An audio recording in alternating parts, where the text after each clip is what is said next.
qorayaasha maadaama baryahani ay soo bateen dhalinyaro qorayaal ah oo gacantooda maalayaal ah marka waxaan fursad u siin doonaa haddaynu nahay bahda wacyi TV hadba qoraagii markaasi saameyn leh waxaana barnaamijka inoogu marti ah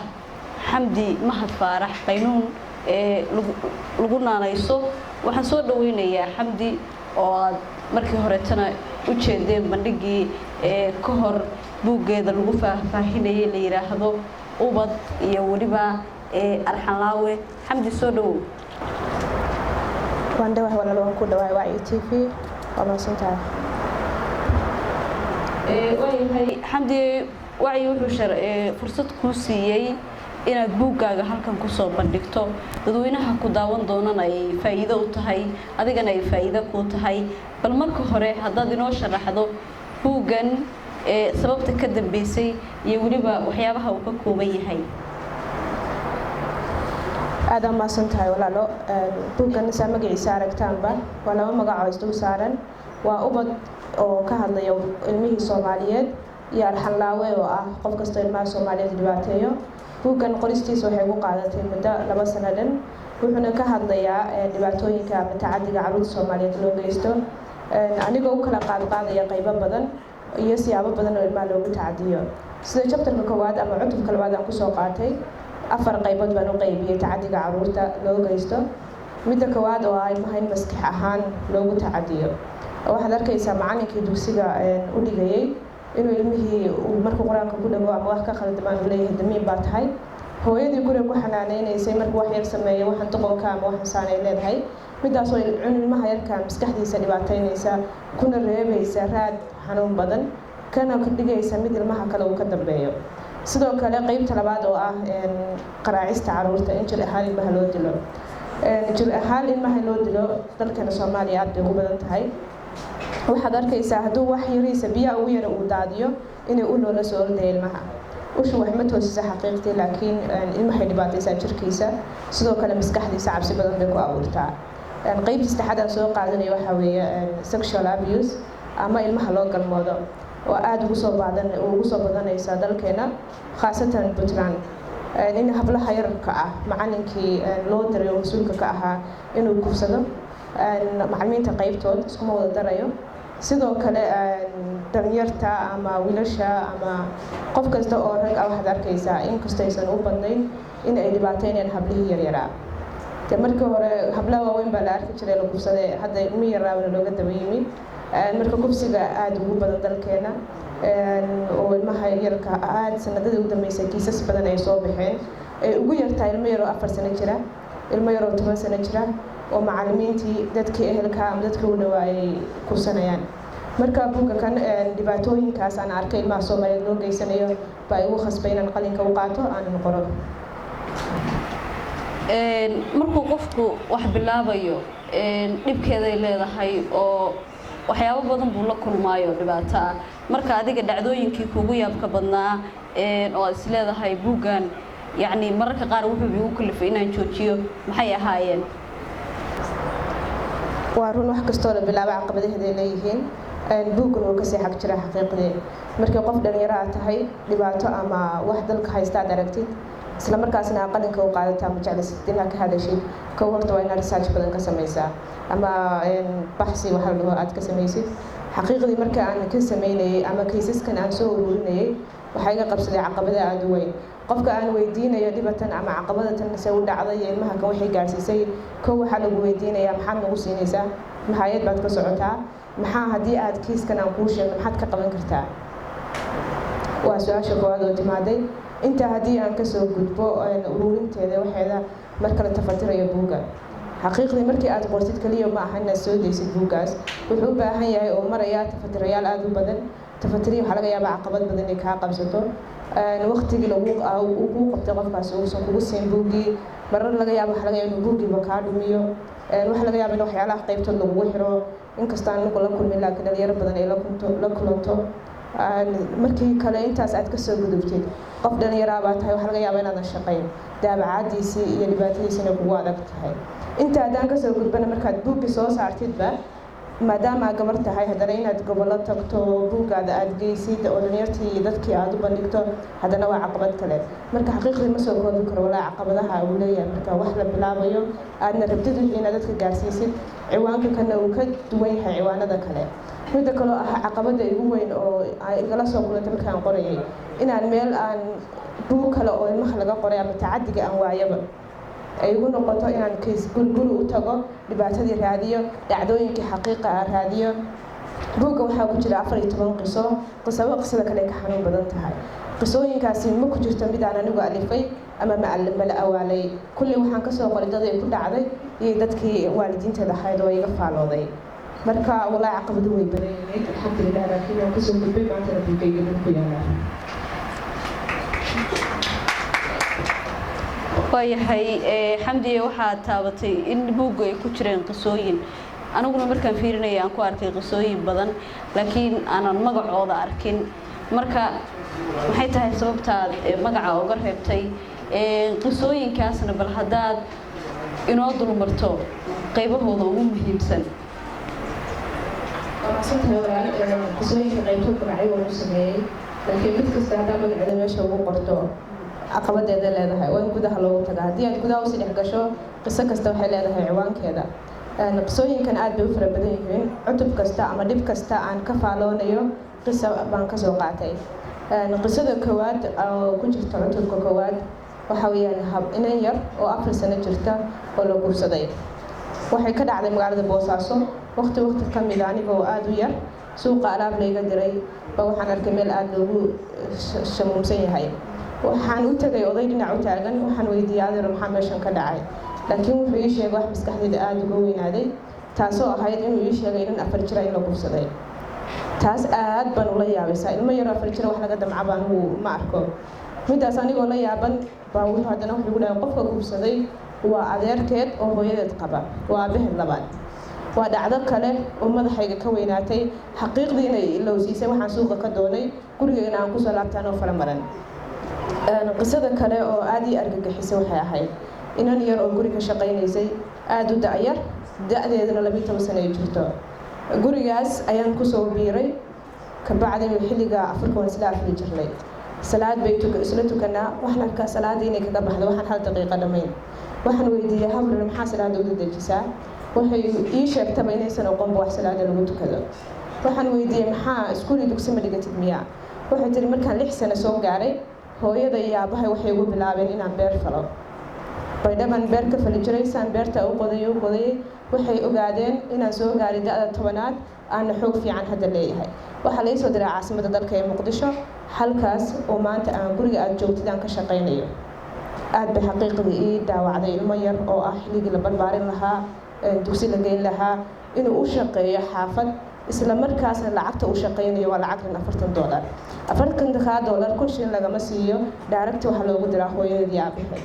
de waa ilmo aan la dhalin barsilayo laga ganacsanayo marka wallaahi qisooyinku way badan yihiin mid bay ka xanuun badan tahay mana soo koobi karo waxaa kaloo ku jirta macalin cunug yar baa uu garaacayaa waxaa looga keenay dalka dibadiisa waxaa loo keenay in la dhaqan celiyo dalkiisa iyo diintiisa iyo dhaqankiisa la baro laakiin midaasi waxay noqotay mid noloshiisa dhaafisay cunuga halka uu macalinku wax ka bari lahaa si u garaacayay nafta ka baxday marka waa qiso kale oo xanuun kale leh oo xaqiiqdii mar allaale markaan qorayay hadda aan qaybtooda sida halkan ku joojisaa aan wadi kari waayo marka walaala qisooyin kale ku jira wiilka waayahay xamdi aad bay u mahadsan tahay kasoo qaybgalayaasha ayaan fursad siinayaa si ay iyaguna wax uga weydiiyaan xamdi fikradahooda hadday su-aal ka qabaan buuggan oo isleeyihiin alla ilaahay sidii la rabay ma ahan iyo sidoo kaleeto hadday ku taageersan yihiin intaba waxaan siin doonaa fursad. bismillaah marka ugu horeysa dhammaan marti sharafta iyo runtii dhalinyarada kala duwan ee aqoon-yahanka ka soo qaybgalay bandhigan buugga waa bogaadinaya oo salaamaya marka xigta walaasheen xamdi oo marti inoogu waa magaalada Gaalkacyo waa soo dhaweynaya wax la ku soo dhawo magaaladaadii sharaf bay noo tahay in habeenkii labaad jacayl lagu qabo reer Gaalkacyo ku qabaanay bandhig iyo kulan iyo maaragtay xog wareysi in buuggaaga laga dhargo lagu soo celiyo waxaan ku leenahay marar kale ku soo noqon insha Allah adoo buuggan iyo kuwa kale iyo miradhalka buuggan barnaamijii gaaray insha Allah wacyi iyo dhammaanba dadkii soo diyaariyay barnaamijkan aad baa u bogaadinaya waxba ma rabo inaan su'aal ka weydiiyo buuggan in fiican baa ka akhriyay intii runtii aan ku dhex jiray waa barnaamij waa buug runtii aad u qiiro badan qofkii akhriya ama la tacaamula carruurta anu waxaan ka mid ahay dadka runtii la shaqeeya ama tababarada ama barnaamijyada u sameeya carruurta waxaan dareemaa waxyaabaha buuggan ku jira in badan waxyaabaha cajiibka intaan ku dhex jiray barnaamijyadan carruurta aan dhaxlay waxaa ka mid ah deegaanada gobolkan ka mid ah isla magaaladan Gaalkacyo gaar ahaan Halaboqda yiraahdo barnaamijyo tababaraan oo kooda waxaan la kulmay gabar yar oo aad u daayar oo qiyaasay inay 12 sano jirto aabaheed baa dhintay hooyadeed baa runtii soo korsatay ama la soo daalaa dhacday waliba iyaga dareemi kartaan meel qaxooti inay joogto gabadha waxay taariikhdii aabaheed ay weyday ka qortay iyadoo da'yar buuggeedu wuxuu marayay 34 xalqo ama page waa gabar aad u daayar 12 sano waa garan kartaan waxay ku fikiri kartaa waa dareemi kartaa laakiin markii aan la kulmay oo iga sheekaysay oo aan weydiiyay buugga waxay ku qortay waxay ii sheegtay xaaladii xanuunka badnayd oo ah balaanta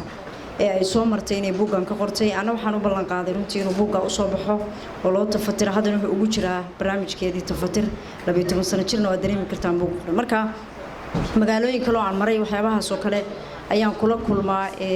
markaan ubadka arkaysid marka ubadkeena Soomaaliyeed xaqiiqdii waa run way dayacan yihiin hal buug iyo labo iyo saddexna laguma soo koobi karo xanuunka iyo dhibka ay dareemayaan foundation iyo maaragtay cid gaar ah kaligeedna kama shaqeyn karto xamdi oo gabar dhalinyaro oo dareentay xanuunkan waxaan leeyahay waa kugu bogaadinaya waan kugu dhiirigelinayaa inta ay ka badanna inaad sii wadid baan rajaynayaa oo buuggan ay ku koobnaanin in carruurta Soomaaliyeed inta karaankaaga waxaad u qaban kartid aad u qabatid markale waxaan leeyahay soo dhawow xamdi intaas aan ku soo gabagabeynaya aad baad u mahadsantihiin markale assalaamu calaykum waxaan kaloo soo dhaweynayaa qoraa xamdi oo runtii buuggeeda markaan sii indheeyay anigu waxaan hore uga soo shaqeeyay child protection advocate baan waxaan ahaa 3 sano UNICEF baan kala soo shaqeeyay waliba waxaan ku hawlgalnay daraasadii ugu horeysay ee Soomaaliya laga sameeyo child protection study SBS loo baxshay 2003 oo lagu helay 8 tacadi inay Soomaaliya ka jirto 8 tacadi marka buuggan markaan fiiriyay contentigiisa iyo qaybihiisa kale runtii qoraagu si fiican buu buugga uga faa'iideystay sababtoo ah tacadiyadii cross cutting issueska tacadiyadii inta maaragtay Soomaalidu ay looga faa'iideyn karo iyo waliba kuwa kale oo dheeri ah buu isugu qaybsan yahay buuggan waligeena waan jeclaa anigu in waxyaabaha social science-ka lagu dhigto ama se tababarada humanitarian-ka macluumaadka saaran in lagu helo ayagiyo tarjuman oo Soomaali ku qoran in la helo aad baan waligay u jeclaa marka xamdi waa dadkii ugu horeeyay waxay ka mid tahay runtii arinta ku dhiirada marka runtii buugga kan farsamo ahaan aad buu u sareeyaa macluumaadka uu xambaarsan yahayna runtii waa kuwa muhiim ah waxaan dhihi karaa qoraa xamdi homework-geeda si fiican buu uga soo shaqeysay af Soomaaliga ay ku qoratay buugga ama ku tarjuntay qaybaha ama si wax ku xigatay ay ku soo bandhigtay aad buu u sareeyaa farsamo ahaan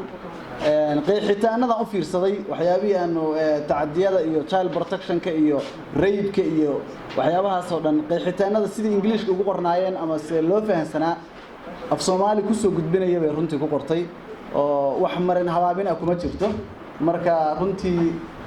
aad baan ugu mahadinayaa dadaalka galay iyo kartida ay maaragtay aqoonta ay la kaashatay bacda salaan qoraaga waxaan ugu mahad celinayaa buuggan quruxda badan ee halkan inoogu soo bandhigtay oo runtii ka hadlaya ubad iyo waxa la yiraahdaa arxanlaawe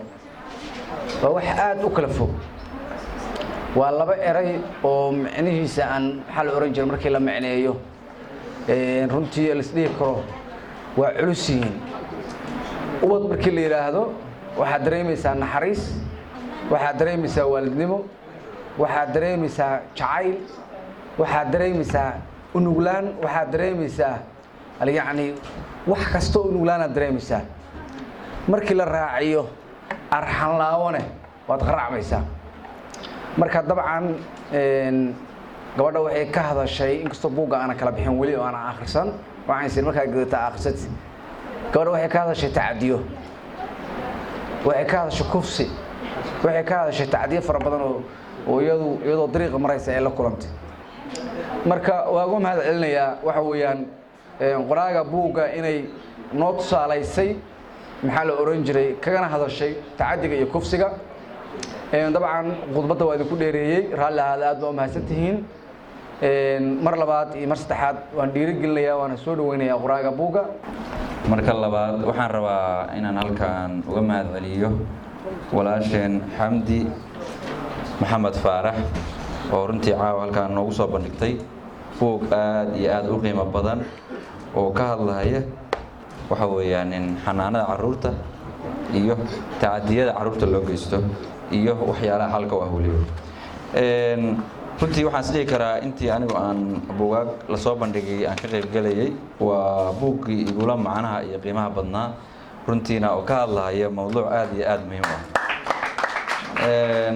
weliba halkan waxaa ka muuqata inuu maaragtay buuggaan akhriyey oo faallana ka bixiyey qoraa sare maxamed daahir afrax oo PhD holder ah qoraa sare ah maaragtay aasaasihii akademiyadda afka inuu maaragtay runtii maaragtay aad iyo aad maaragtay uga hadlay waxaan aad iyo aad uga codsanayaa dhalinyarada halkan caawa joogta iyo martida halkan joogtaba in buuggan la qaado oo waxa weeyaan la akhriyo isla markaana aan guryahayna gaarsiin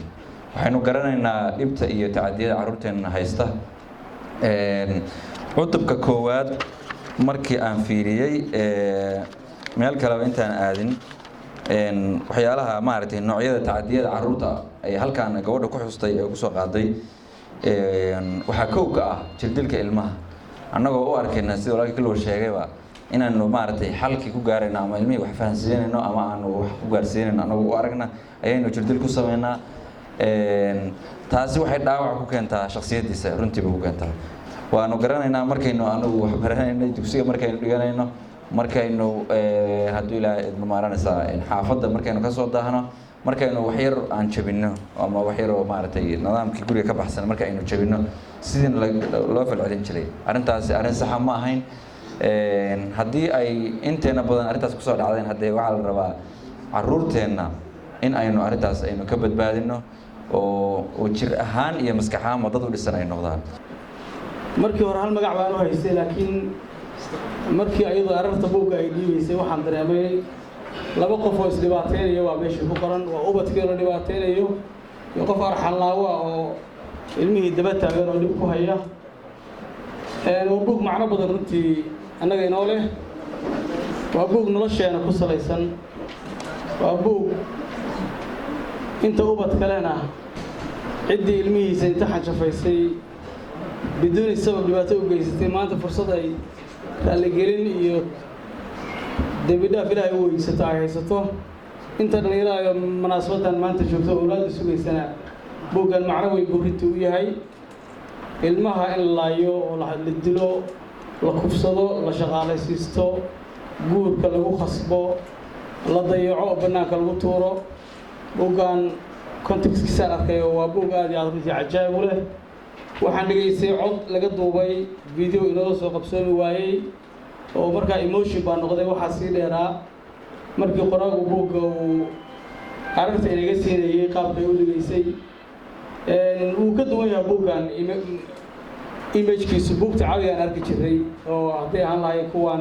waqtiyada firaaqada la akhriyo kuwa tacliintii aqoonta ku salaysan buuggani waa buug crime ah dembigiisoo dhan baa wuxuu dembi marka dembi waa dembi nala nool inta ilmaha lihi way dareemi karaan marka de waxaan ku hadlo la garan mayo waxaan u baahannahay in ilmaha la xanaaneeyo ilmaha noocaas buugga lagu qoro waa la dhibaateeyey waxaan ogaan karaa markay ilmahani koraan age of 17 18 gaaraan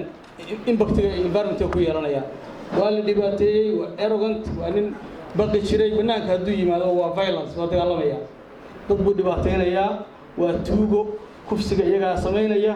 because of waxa weeye shalay baa lagu sameeyey isagoon hadli karin isagoon oran karin war waxaa raalli kama ahi isagoon cid u qareentaa jirin marka barorta maanta inagu qof walba mas-uuliyadda ha qaado waxaan u baahnaa qof walba inta mas-uuliyadda qaado inaynu mataqaanaa mas-uuliyaddaas waa mas-uuliyad wadareed waa mas-uuliyad qof walba xataa diinteenna ku salaysan tahay marka waxaa loo baahan yahay in barnaamijkaas aynu soo u qaadano waayahay su-aalaha sii wadan doonaa xamdiyey waxaa jirta marka uu qofku wax bilaabayo sidoo kale in garab la siiyo amaba qof waxaan uu wado in lagu taageero oo adiga aad is leedahay maanta hebel baa garab igu siiyey oo aan uga mahad celinayaa inkastoo ay ku qoran tahaan filaya buuggaaga laakiin haatan adigoo inoo sheegaya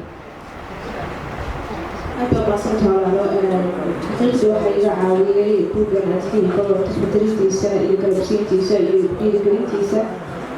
qoraalka sare daahir maxamed afrax halkan baan ka salaamayaa maclaha sharfo waa qoraaweyna xaqiiqdii aan rol model noo ah buugga tafatirkiisa qayb walbuu ka ahaa sidoo kale waxaa qayb ka ahayd walaasha day axmed ilay oo iyadana buuggan qayb weyn ka ahayd sidoo kale waalidiintayda oo ah dadka gaarka oo halkani soo gaarsiiyey oo maanta cilmigaas iyo aqoonta aan wax ku qorayo iyo meel kusoo istaagayaba ii soo firgeliyeen waxaa jirtoo kale buuggan inaad u hibaysay hooyada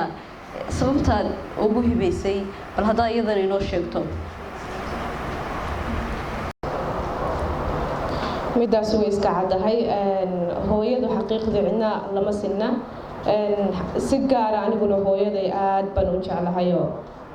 meel wax kasta aan horumar gaaro ama wax kasta aan jeclahayba waxaan go-aansadaa inaan iyada u hibeeyo hooyada macaan haddaad daawanaysid halkan aan kaa salaamayaa waad ku mahadsan tahay horumarka iyo maanta meeshaad soo gaarsiisay waxaana ugu hibeeyey hooyada inay tahay qofka keliya maanta halkan i keenay igu soo dhibaatootay igu dhiirigelin jirtay caqabad kasta aan la soo kulmaan dhihi jirtay berri baad ka gudbaysaa hooyo hore u soco qofku markuu wax bilaabayo sidoo kale waxaa jirta inuu leeyahay allailahe meeshii la rabay ma gaari doonaan adigu rajo intee la eg baad ka qabtay buuggan inuu gaarayo mase is leedahay haatan halkii la rabay wuu gaaray alxamdulilah horta shalay markaan bilaabayay iyo maanta wax badan baa iska bedelay baan isleeyahay feedback aada wanaagsan way igu soo noqdaa buuggan gmailkayga baa ku qoran warqado badan way kusoo dhacaan macalimiin ha ahaadaan waalidiin ha ahaadaan dacdadii u dambaysa waxay ahayd boosaasaan kusoo bandhigay bandhiga kadib waxaa ila soo hadlay macalinkaasoo iiga mahad celinaya buugga aan u soo saaray waayo wuxuu dhaha waxaan ahaa macalin arxam daran oo garaaci jiray ilmaha hadday wax khaldaan laakiin buuggaada maanta wuxuu ii noqday mid itoosiya waalidiin badan oo ila soo hadlay way jirtaa kuma eekaan keliya inaan buugga kan qoro oo sidoo kale waxaan asaasay foundation xamdi foundation la dhaho foundationkaas aanu kaga hadlayno caruurta dhibaataysan ugu doodeyno caruurta bijiifka ku caawinayno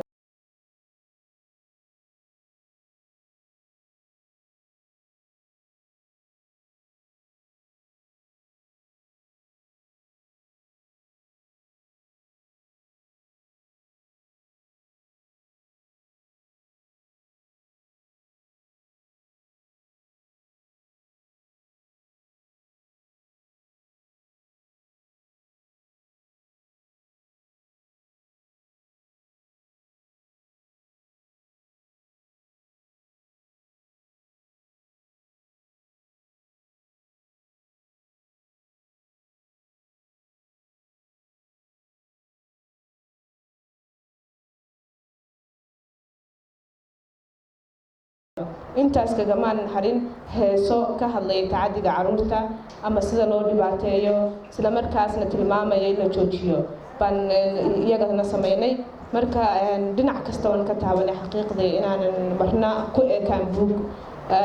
hadday cod tahay aanan ku hadalno anigoo gabar ah isla markaasna shaqeeya waxa iga keenay meeshan ka shaqeynaya waxay tahay inay fariinta tani gaarto gobolada dalka dhammaan oon gobol kasta aan ugu tago inta ka gaarta ama intuu ilaahay iga sanosiiyana aan fariintan la wadaago waayahay heesaha ku jira buugaaga kaleeto heesahaas yaa curiyey